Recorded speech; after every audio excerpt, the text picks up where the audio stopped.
So, what are we making now? Well, we go ready for the graphic. Corned beef pot pies. Yeah. That's the tune. Do you think? It is, but that's it. Yeah. Nice, good.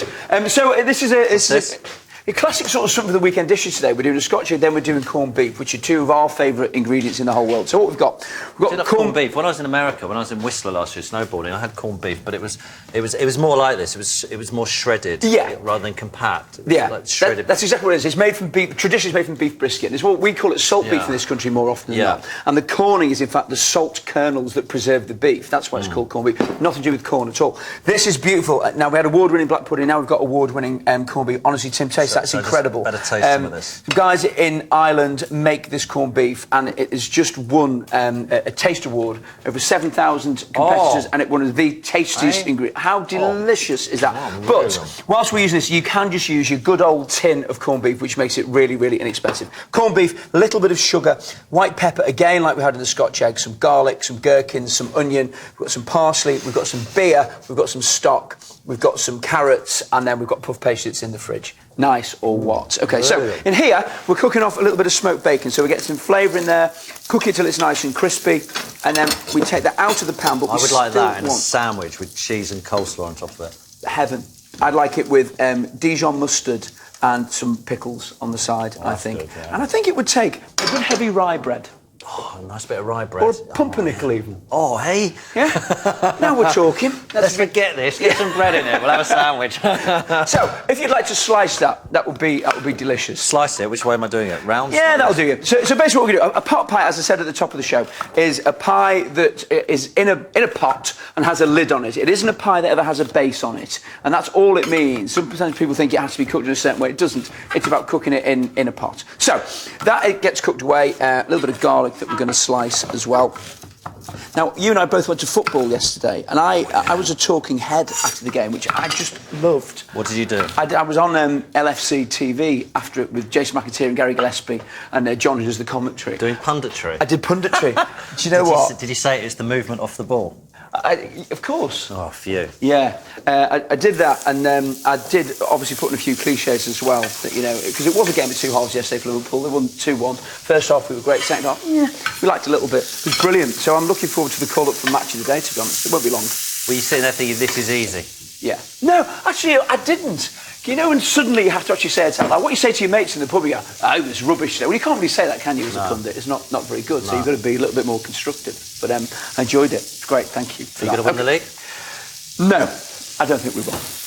You were at Chelsea yesterday, will they win the league? Yeah. No.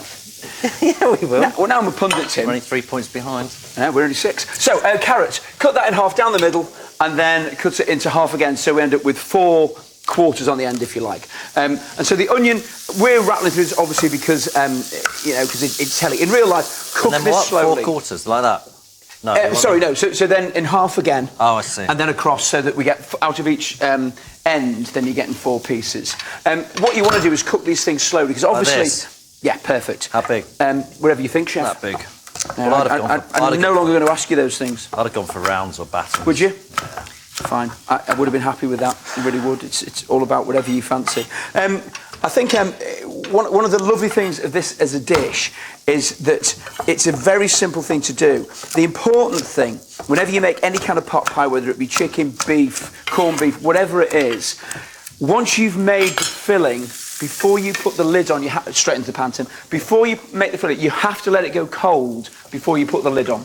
Okay? And the reason for that is we want the puff pastry to be crispy on the top.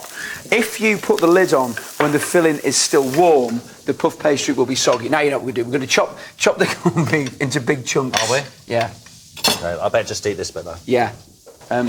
So sort of big chunks, that kind of size. I'll just check that one. All right. Oh. Is that one all right? Yeah. Got to make sure. Yours. Mine. I'll just check this bit again. Make sure it's all right. So. That bit all right. Yeah. That is the nicest corned beef in the world, isn't it? It really is. Where can I get this from? Well, at the moment you get it online, but they're going to start selling it in Britain as well. All right, okay. Okay, so we cook all of that, and then we've got the carrots in there, and then I'm chopping gherkins, you're chopping corned beef, and then we chop a little bit of parsley as well. We've got the carrot, And then... This is the greatest thing. We're going to have corned beef, mash and gherkins, right? Yeah. What more could you want? That's just amazing. So then, Tim, once that's all chopped... Well, you know, we're trying to invent things. Nearly 5 years down the line, and we're still doing new things, which is good. The bacon goes back in. In reality, the onion and the carrot will be softer. All in, yeah. Maybe leave a couple of bits back, Tim, just in case that some of them aren't quite right. Should we just check a few? Yeah. So they all go in, and once that goes in... You better check that one and that one, just in case. That sounds good. Seb, the floor manager, said he's not sure about actually some of the corned beef as well. OK, better leave that one for Sebastian. Yeah. So... all the corned beef goes in, and you want to keep kind of big lumps. It doesn't matter. If you're using a tin of corned beef, it starts to break down, it's fine. Then we put in stock and we put beer in there. Oh. It's just getting better by the minute, isn't it? Why? Just because we can? Yeah, exactly. Yeah, I think all the things I like in the world are putting in. You know, they haven't done is deep fried and put cheese in it, otherwise it would be perfection. A little bit of sugar, because the beer can be a little bit bitter, literally. And then some white pepper, and we put some salt in there. We bring it up to the boil, let it simmer just for a few minutes, add the gherkins in, and then let it go completely cold, as I say, so we want the top to be crispy. So we end up with this delicious, delicious filling. So spoon all of that into there, Tim. And then, once we've done that, we then get our puff pastry. And we're going to just cut... How long have you cooked this for?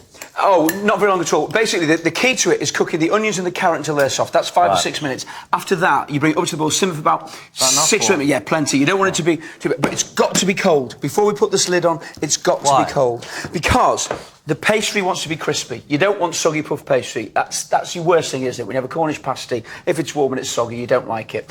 If you put this on when it's warm, the pastry will be soggy. No two ways about it. Let it go cold, then the pastry will be crispy. I heard the other day the reason why Cornish pasties were... Am I going to say something here which is really obvious? The pasty was so thick, the pastry was because they ate the insides and threw the... Yeah, so it's almost to hold it with. Yeah, it was the working man's thing, down mines and stuff. Yeah. Is that right? Yeah. Have I made that up? I don't know. That's what I heard the other day. So, what we do then, cut out our lid. Oh, I've got that too small. Cut out... Oh, dear, chef. Dear me. Good job, John and Greg aren't watching. John and Greg, John does that face. We pop that on there, and then, Tim, just have a little crimp around the edges like that. Or, if you can't be bothered doing that, which most people can't, then all you need to do is that edge. So we have... It's entirely up to you. Whatever you prefer to do, I like knife skills. John and Greg are actually really nice blokes. Brilliant blokes. I like them both. Yeah. Fantastic. And they really help you out, and you have such a laugh on the show when you're doing it. Because I think Greg's coming on soon, actually, isn't he? Is he? And then when they edit it, they look really serious, but they're not. They're really nice and good laugh. I think the lovely thing as well is they have such passion for what they do. You know, they really believe it. So, OK, so that goes on there. Cold, cold, cold. We brush this with egg wash. If you have time, pop this in the fridge, let the egg set, and then glaze it again so it gets really, really shiny. We bake that for 20, 25 minutes until the pastry is crisp and golden. And this is the joy of this dish. We then have our lovely pot pies. Ed, do you like corned beef, Ed? Yeah. You don't know? It's all right. You will, Ed. You will. Before you try that, Ed, come here and try a bit of cold corned beef, because that is... Cold corned beef? Yeah, this is award-winning. Just take a bit of that, yeah? Tim, I'm going to teach you another technique. Talk about under pressure to taste corned beef. What, to taste something delicious? How lovely is that? Tim, I'm going to teach you. All right. You look underwhelmed. All right. Ed, you'll let us down. I liked it. It tasted... Love your music. You've just eaten Sebastian's bit of corned beef. Who gives it the award? If it's award-winning. It's a taste awards, but more importantly, we do. It's a good taste. It's a good taste. Now, Tim, technique for you. If you want to make beautiful quenelles of mashed potato, a big spoon, we have a little bit of oil on there, and we have some cling film, and then right, all I'm you going to watch this carefully. Oh, good. Is but I quite like it when they do that with the mash on the plate. Oh, when they do a swoosh on it. Yeah. No, when they just put it down the side like that. Like you get those pie mash shops. That looks lovely. Do you have a little go at that, Ed? That is because I know that pot noodle is pretty much what you cook. You told me before. Pot noodle. I know. I can't even cook pot noodle. I'm not a very good cook. It's like think about it's like sea cord. That's what you need to do with your hand now. Yeah, we'll move on. Let's taste it. That's Ed. Can you do it? No, it's not easy, is it? You made it a lot easier than it is. So Ed's going to be cooking with you next. What are you going to be doing?